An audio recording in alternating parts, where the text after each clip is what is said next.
আরজিকর কাণ্ডর আগে পরে ধৃত সঞ্জয় রায় কী কী করেছিল জানলে হাঁ হয়ে যেতে হয়। তারপর আরও এক দফা। তো আপনারা জানেন যে কলকাতায় আরজিকর হাসপাতালে যে বড় ধরনের একটা দুর্ঘটনা ঘটে গেছে। তো সেই দুর্ঘটনা ঘটার আগে এবং পরে কী কী ঘটনা ঘটেছিল সেই নিয়ে আজকের এই ভিডিও। তো আপনারা দেখতে পাচ্ছেন, দেখুন, খোদ কলকাতার সরকারি মেডিকেল কলেজে ডাক্তার ছাত্রীর হত্যার ঘটনায় শিউরে উঠেছে রাজ্য তথা গোটা দেশ। আরজিকর কাণ্ড নিয়ে চমকের পর চমক, পরের পর উঠে আসছে চাঞ্চল্যকর তথ্য। ভয়ঙ্কর ওইসব ঘটনা ঘটানোর আগে পরে ধৃত সঞ্জয় রায় কী কী করেছিল জানলে হয়তো হাঁ হয়ে যেতে হয়। শিরদাঁড়া দিয়ে বয়ে যেতে পারে ঠান্ডা স্রোত।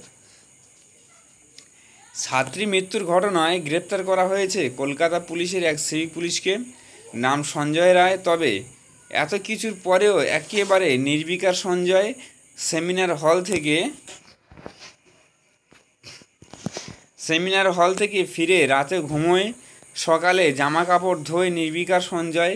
তারপর আর এক দফা মদ গেলে। জানা যাচ্ছে 5 আগস্ট পশ্চিম মেদিনীপুরের সালুয়াতে পুলিশ ওয়েলফেয়ার কমিটির মিটিং ছিল। সেটি সেরে 8 আগস্ট রাতেই পুলিশ লেখা সাদা রঙের অ্যাপাসে বাইকে রাত 11টা নাগাদ আরজিকর ফেরেন সঞ্জয়।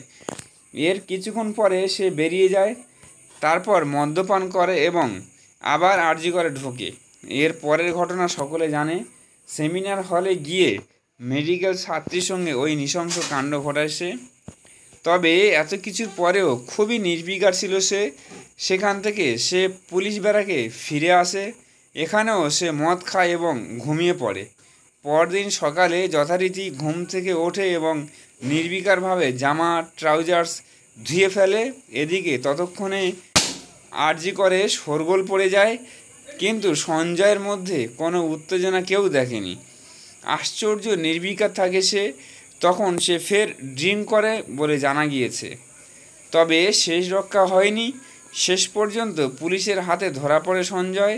তবে যা জানা যাচ্ছে তাতে সামান্য সিভিক ভলেন্টিয়ার হয়েও সে সরকারি বাইক ব্যবহার করত, সে সরকারি গাড়িও ব্যবহার করত, সে অবলীলায় থাকত।